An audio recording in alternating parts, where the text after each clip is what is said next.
Hello friends, welcome back to my channel vision topper academy. Myself Gaurav Sen. और आज का हमारा टॉपिक है नंबर सिस्टम। हाँ, आज हम नंबर के सिस्टम्स के बारे में समझेंगे, उनकी एक एक चीज़ों को जानेंगे। ठीक है, क्योंकि बहुतों को कन्फ्यूज़न होती है नंबर सिस्टम्स के बारे में कि कौन किसका पार्ट है।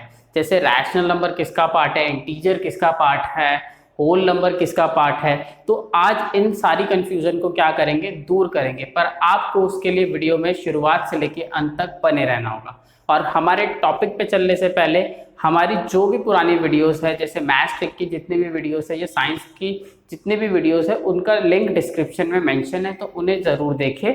ठीक है, अब हम चलते हैं हमारे टॉपिक की तरफ। हाँ, तो अब हम देखेंगे नंबर सिस्टम। अब नंबर सिस्टम्स को है ना दो पार्ट्स में डिवाइड कर रखा है। किस किस के अंदर? एक इमेजिनरी नंबर्स और एक रियल नंबर। अब इमेजिनरी नंबर कौन से होते हैं? इमेजिनरी नंबर हमारे वो नंबर होते हैं जिनके रूट के अंदर माइनस आता है। रूट के अंदर माइनस लगा दो और कुछ भी नंबर लिख दो। ठीक है, √-3, √-5, √-7। तो ये सारे हमारे किसके एग्जाम्पल हो गए? इमेजिनरी नंबर के एग्जाम्पल हो गए। हाँ, बस इसमें ये याद रखना कि रूट के अंदर माइनस आता है तो वो हमारे कौन से नंबर होते हैं? Imaginary number. अब इमेजिनरी नंबर की बात कर ली, अब चलते हैं हम किस पे? रियल नंबर पे। अब क्या होता है? रियल नंबर हमारे क्या होते हैं, कौन से नंबर होते हैं जो कहां से होते हैं? -∞ टू इन्फिनिटी।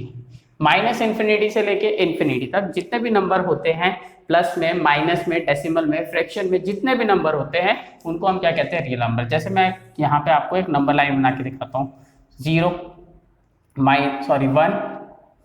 2, 3, जैसे मैंने 3.5 लिख दिया। ठीक है, 4, 5, ऐसे चलता जा रहा है इन्फिनिटी तक। ऐसे यहाँ -1, -2, ठीक है, -3, और यहाँ पे मैंने लिख दिया -4, और यहाँ लिख दिया -4.5। ठीक है, और ये 5 लिख दिया। तो यहाँ पे देखो डेसिमल के अंदर भी होंगे, फ्रैक्शन के भी अंदर होंगे, और ये चलता जाएगा। ये कहाँ तक जाएगा? -∞ तक, ये नंबर लाइन। तो ये जितने भी नंबर हो गए हमारे -∞ से लेके इन्फिनिटी तक, चाहे उसके अंदर प्लस में नंबर हो, माइनस में हो, डेसिमल में हो, फ्रैक्शन में हो, किसी भी टाइप के नंबर हो, वो यहाँ से लेके यहाँ तक अगर इनके बीच में आ रहे हैं तो उनको हम क्या बोलते हैं? Real number. ठीक है, तो इसीलिए बोला गया -∞ टू इन्फिनिटी तक जो भी नंबर आते हैं उन्हें हम रियल नंबर बोलते हैं। अब रियल नंबर को भी क्या कर रखा है? दो पार्ट्स में डिवाइड कर रखा है। किस किस के अंदर? इरैशनल नंबर और रैशनल नंबर। ठीक है, रियल नंबर को भी दो पार्ट्स में डिवाइड कर दिया, irrational number and rational number. अब इरैशनल नंबर कौन से होते हैं हमारे? इरैशनल नंबर हमारे वो नंबर होते हैं जो नॉन रिपीटिंग होते हैं। सबसे पहली बात क्या होते हैं? वो नॉन रिपीटिंग होते हैं, मतलब कोई भी नंबर उनमें रिपीट नहीं होता, एंड नॉन टर्मिनेटिंग होते हैं। And non terminating, non terminating मतलब, टर्मिनेटिंग का मतलब तो होता है जो एंड, मतलब नॉन टर्मिनेटिंग का मतलब जिनका कभी एंड ना हो, जिन नंबरों का कभी एंड ना हो, ऐसे नंबर को हम क्या कहते हैं? Irrational number. लेकिन साथ में वो नॉन रिपीटिंग भी होना चाहिए। जैसे मैं आपको एग्जांपल देता हूं यहाँ पे, के 3, 5.1, 4, 3, 6, 7, 8, 1, 2 ऐसे ये चलता रहेगा, चलता रहेगा, कभी भी खत्म नहीं हो जाएगा, होगा, कभी भी खत्म नहीं होगा। ऐसे नंबरों को हम क्या बोलते हैं? Non terminating and non repeating number. और पाई, जो पाई की वैल्यू है वो भी चलती रहती है, 3, 1, 1, 4 करके चलते रहेगी, चलती रहेगी, कभी खत्म नहीं होगी। हम लिखते तो है उसको 3.14, लेकिन रियल में उसकी वैल्यू कभी खत्म नहीं होती। ठीक है, तो वो ना रिपीट होती और ना ही खत्म होती। तो ऐसे नंबर को हम क्या बोलते हैं? Irrational number. ठीक है, अब इरैशनल नंबर आई होप आपको समझ आया होगा। अब इरैशनल नंबर के बाद हम चलते हैं दूसरे पार्ट की तरफ, रियल नंबर के रैशनल नंबर।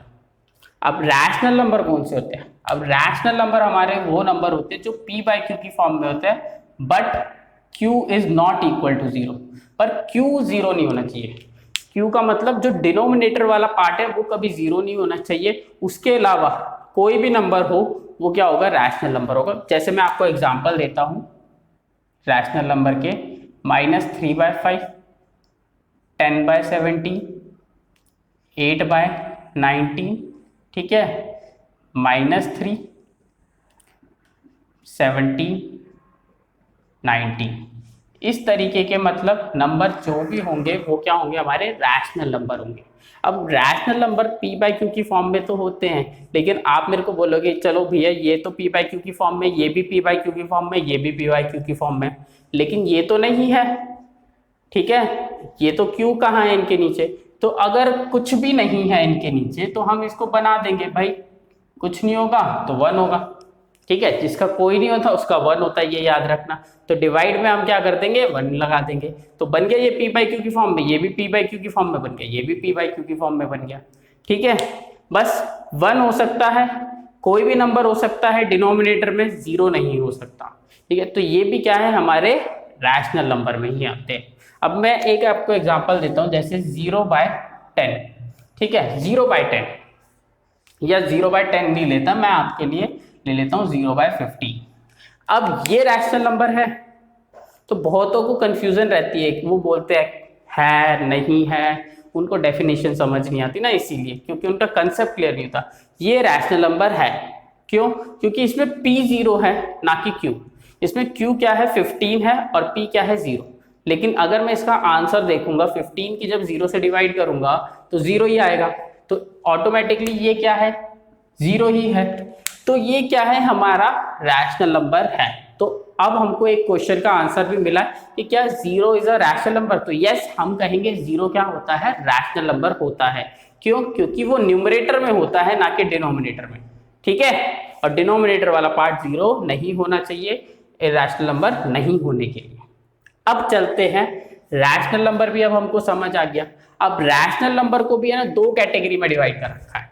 ठीक है, किस किस में, फ्रैक्शंस एंड इंटीजर्स। अब फ्रैक्शंस कौन से होते हैं, जो न्यूमरेटर एंड डिनोमिनेटर की फॉर्म में होते हैं, जैसे कि यहां से यहां तक का पार्ट, ये सारा का सारा क्या है, फ्रैक्शन ही तो है। -3/5, 10/17, 8/19, तो जितने भी क्या है ये नंबर है, ये सारे फ्रैक्शन में, न्यूमरेटर डिनोमिनेटर की फॉर्म में है, तो ये फ्रैक्शन के अंदर है। अब फ्रैक्शन को भी क्या कर रखा है, कितने पार्ट्स में डिवाइड कर रखा है, 2 पार्ट्स में इसको ब्रेक कर रखा है। कौन कौन से, proper fraction and improper fraction. क्या कर रखा है, प्रॉपर फ्रैक्शन और इम्प्रॉपर फ्रैक्शन की फॉर्म में इनको बांट रखा है। अब प्रॉपर फ्रैक्शन कौन से होते हैं, प्रॉपर फ्रैक्शन वो होते हैं जो लेस देन 1 होते हैं, और इम्प्रॉपर फ्रैक्शन कौन से होते हैं, जो मोर देन 1 होते हैं। सिंपल सी लैंग्वेज में मैं आपको बोलूँ तो, अब लेस देन 1 और मोर देन 1 का मतलब क्या होगा, जैसे मैं आपको एक एग्जांपल लेता हूँ। ठीक है, अगर मैंने यहाँ लिया 3/5 और इसका आंसर 0.6 क्या आया, 0.6 क्या है, 1 से बड़ा है या छोटा है, तो आपको पता है ये 1 से छोटा है, तो जो 1 से छोटा होता है, लेस देन 1 होता है, वो क्या होता है, हमारा प्रॉपर फ्रैक्शन। अब अगर मैं इसका उल्टा कर दूं, मैं इसको 5/3 कर दूं, तो इसका आंसर आएगा 1.6 कुछ करके आएगा। तो ये बेसिकली क्या है, 1 से बड़ा है, तो ये 1 से बड़ा है तो मोर देन 1 है, तो ये कौन सा पार्ट हो गया, हमारा इम्प्रॉपर फ्रैक्शन हो गया। कौन सा फ्रैक्शन हो गया, ये इम्प्रॉपर फ्रैक्शन का। आई होप आपको ये चीज समझ आ गई होगी, क्लियर होगी। ठीक है, अब हम फ्रैक्शन को भी अपना क्लियर कर चुके हैं। अब चलते हैं इंटीजर्स की तरफ। हाँ, इंटीजर्स की तरफ चलते हैं। इंटीजर्स में क्या होता है, जितने भी कंप्लीट नंबर होते हैं, जितने भी कंप्लीट नंबर होने चाहिए, चाहे वो प्लस के अंदर हो चाहे वो माइनस के अंदर हो, उससे कोई मैटर नहीं करता, बस कंप्लीट नंबर होने चाहिए। कौन से नंबर, कंप्लीट नंबर्स होने चाहिए इंटीजर्स के लिए। ठीक है, जितने भी कंप्लीट नंबर होंगे, जैसे कि मैं एग्जांपल दे देता हूं, -30, -17, -20, -110, और पॉजिटिव में हो गया 10, 15, 198, 211, मतलब जितने भी प्लस के अंदर हो गए लेकिन कंप्लीट होना चाहिए, और जितने भी माइनस के अंदर हो गए लेकिन कंप्लीट होने चाहिए, उन सब को मिला के हमारे क्या बनता है, इंटीजर्स होते हैं। इंटीजर्स क्या होते हैं, कंप्लीट नंबर्स होते हैं, चाहे वो प्लस के अंदर हो चाहे वो माइनस के अंदर हो, उससे कोई मतलब नहीं है। अब अगर लेकिन अब इंटीजर्स को भी क्या कर रखा है, 3 पार्ट्स में डिवाइड कर रखा है। ठीक है, 3 पार्ट्स में इसको क्या कर दिया, डिवाइड कर दिया। कौन कौन से, नेगेटिव इंटीजर्स, पॉजिटिव इंटीजर्स, 0। अब नेगेटिव इंटीजर्स कौन से हो गए? हाँ भाई, ये जो माइनस वाला पार्ट हो गया ना हमारा सारा का सारा, ये हमारे क्या हो गए? Negative integers. जितने भी माइनस वाले नंबर हो गए, जैसे -13 लिखा है, -17 लिखा है, -20 लिखा है, -110 लिखा है, तो ये कंप्लीट नंबर माइनस वाले वो क्या हो गए? हमारे नेगेटिव इंटीजर्स। अब पॉजिटिव इंटीजर्स ये हो गए हमारे पॉजिटिव, ये वाले, तो ये हमारे पॉजिटिव हो गए। क्यों? क्योंकि ये सारे के सारे कंप्लीट नंबर है लेकिन प्लस के अंदर है, ठीक है, पॉजिटिव है, तो ये क्या हो गया? हमारे सारे के सारे पॉजिटिव इंटीजर्स हो गए, ठीक है। तो उनको हम क्या कहेंगे? पॉजिटिव इंटीजर्स कहेंगे। अब हम चलते हैं किस पे? जीरो। हाँ, अब जब मैं पॉजिटिव नंबर के अंदर जब मैं जीरो को ऐड कर देता हूं तो वो क्या बनता है? हमारा होल नंबर, ठीक है ना। जब पॉजिटिव इंटीजर्स के अंदर जीरो को ऐड कर देंगे तो होल नंबर, तो होल नंबर कहाँ से स्टार्ट होते हैं? 0 1 2 3 4 ऐसे कहाँ तक जाएंगे? इन्फिनिटी तक। तो ये हमारा क्या होता है? पॉजिटिव इंटीजर्स के अंदर जब जीरो को ऐड कर देते हैं तो क्या बन जाता है? हमारा होल नंबर। अब लेकिन अगर मैं खाली पॉजिटिव इंटीजर्स की बात करूं, जब उसमें से जीरो हटा देता हूं तो वो क्या होता है? हमारा नेचुरल नंबर। तो पॉजिटिव नंबर में जो 1 2 3 4 ऐसे इन्फिनिटी तक जाएगा, तो जो पॉजिटिव नंबर में जब मैंने जीरो हटा दिया तो जीरो को हटा के कहाँ से स्टार्ट होगा? 1 2 3 कहाँ तक जाएगा? इन्फिनिटी तक। तो उसको हम क्या बोलते हैं? नेचुरल नंबर, ठीक है ना। क्या बोलते हैं? Natural number. अब नेचुरल नंबर को भी कितने पार्ट्स में बांटा गया? 4 पार्ट्स में, even number, odd number, prime number, composite number. तो इवन नंबर कौन से होते हैं? जो 2 से डिविजिबल होते हैं, 2 4 6 8 0, या ऐसा कह लो कि जिन नंबरों के एंड में 2 4 6 8 लग जाता है तो वो हमारे कौन से नंबर होते हैं? इवन नंबर होते हैं। ऐसे ही सेम हमारे ऑड नंबर, ऑड नंबर कौन से होते हैं हमारे? के 1 3 5 7 9। अब ऑड नंबर जो 2 से डिविजिबल नहीं होते, जिन नंबरों के एंड में 1 3 5 7 9 लग जाता है, ठीक है ना, तो वो हमारे ऑड नंबर होते हैं। अब प्राइम नंबर, अब चलते हैं किस पे? प्राइम नंबर पे। अब प्राइम नंबर कौन से नंबर होते हैं? जो अपने आप से, जो अपनी टेबल से मतलब रखते हैं, दूसरों के टेबल में नहीं आते, उनको कहते हैं प्राइम नंबर। एग्जाम्पल जैसे कि 2 3 5 7 11, ठीक है, तो ये सारे हमारे किसके एग्जाम्पल हो गए? प्राइम नंबर के। कंपोजिट नंबर इसके उल्टे होते हैं एकदम, ठीक है, जो दूसरों के टेबल में भी आते हैं, ऐसे नंबर होते हैं, ठीक है, जैसे कि 4 6 8 10 12 9, तो ये हमारे कंपोजिट नंबर। तो ये तो हमारा पूरा क्या था? नंबर सिस्टम था, ठीक है, ये था हमारा क्या? पूरा का पूरा नंबर सिस्टम।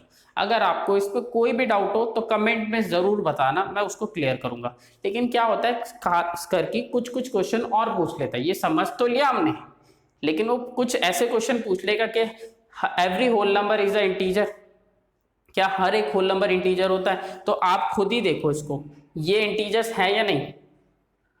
हाँ, ये इंटीजर्स है भाई, 0 इंटीजर है, 1 इंटीजर है, 2 इंटीजर है, 3 4, मतलब जितने भी 0 से लेके इन्फिनिटी तक नंबर है वो सारे के सारे इंटीजर्स तो हैं, और क्या। लेकिन वो ये भी बोल देता है कि every integer is a whole number. क्या हर एक इंटीजर होल नंबर होता है? देखो, इंटीजर्स में नेगेटिव वाले भी आते हैं और पॉजिटिव वाले भी आते हैं, तो नेगेटिव वाले तो होल नंबर नहीं होते ना, तो इसीलिए ये क्या होगा? नहीं। क्यों? Every integer is not a whole number. क्यों? क्योंकि उसके अंदर नेगेटिव पार्ट भी आता है। सेम यहाँ पे भी पूछ लेता है, रैशनल में भी, ठीक है, और इरैशनल में भी, जैसे रियल नंबर है। तो ये देखो जरा, एवरी इरैशनल नंबर, क्या हर एक इरैशनल नंबर रियल नंबर होता है? हाँ, होता है भाई, जितने भी ये रियल नंबर का पार्ट है, ये भी रियल नंबर का पार्ट है। लेकिन हर एक रियल नंबर इरैशनल नंबर होता है? नहीं, हर एक रियल नंबर इरैशनल नंबर नहीं हो सकता, क्योंकि रियल नंबर में रैशनल नंबर भी हमारे यहाँ, ठीक है। तो सेम यहाँ पे भी ऐसे पूछ सकता है कि हर एक रैशनल नंबर रियल नंबर होता है? तो हाँ, हर एक रैशनल नंबर रियल नंबर होता है, क्योंकि ये सारे नंबर किसके पार्ट है? रियल नंबर के पार्ट है। लेकिन क्या हर एक रियल नंबर रैशनल नंबर होता है? नहीं। क्यों? क्योंकि उसमें फिर हमारा इरैशनल छूट रहा है, ठीक है ना। तो इस तरीके से हम क्वेश्चन वो बना के दे सकता है, तो इस चीज को भी आप क्लियर रखना। और अगर कोई भी डाउट हो तो कमेंट में जरूर पूछना, और अगर आपको हमारी वीडियो पसंद आई तो लाइक शेयर सब्सक्राइब ज़रूर करना और हमारी वीडियो को ज़्यादा से ज़्यादा फैला दो। Thank you.